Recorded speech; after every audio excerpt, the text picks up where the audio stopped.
On dirait qu'on a un groupe d'hippopotames en train de nager dans un fleuve.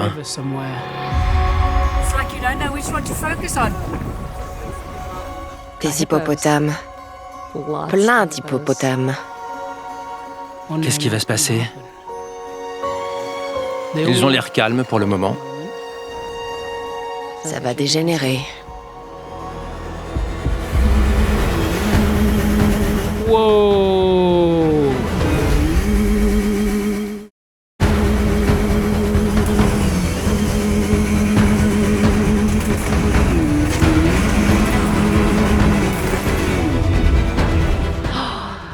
Il a attaqué le bateau. Vous irez nulle part.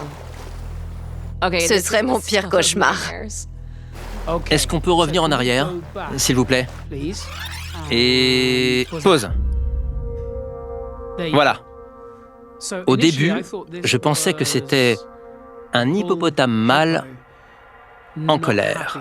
Mais j'ai changé de point de vue. Je pense plutôt qu'il s'agit d'une femelle qui protège son petit. Et si on regarde en arrière-plan, on voit la tête d'un tout petit hippopotame qui dépasse de l'eau. Et je suis prêt à vous parier que ce petit est le bébé de cette femelle. On peut voir un bébé hippopotame derrière. Ça explique le comportement territorial de la mer. Les femelles hippopotames font partie des animaux les plus redoutables et les plus obstinés de la planète, surtout quand il s'agit de protéger la vie de leurs petits. C'est une espèce magnifique, d'une intelligence remarquable, mais elle est aussi mal comprise et largement sous-estimée. Visiblement, ce bateau fait un raffut pas possible. Pour les animaux dans l'eau, c'est terrifiant.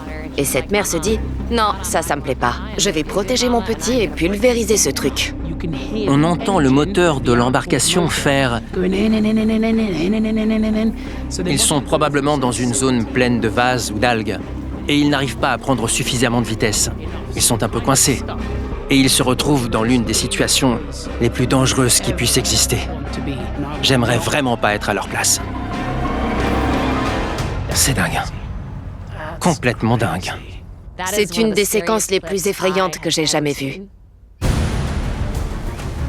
En Afrique, les hippopotames tuent plus de gens que n'importe quel autre animal.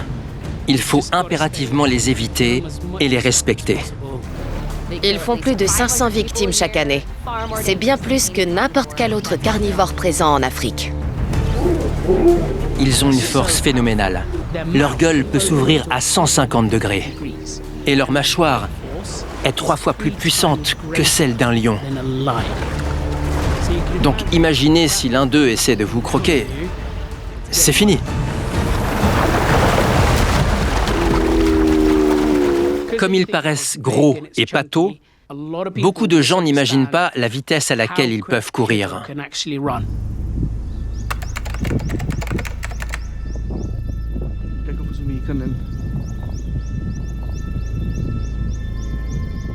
On voit un hippopotame à environ 4 ou 5 mètres. Vite, courez!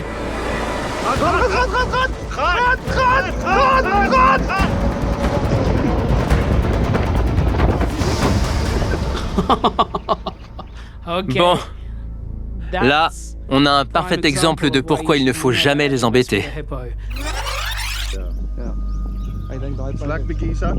En voyant les images, au début, ça a l'air un peu bizarre.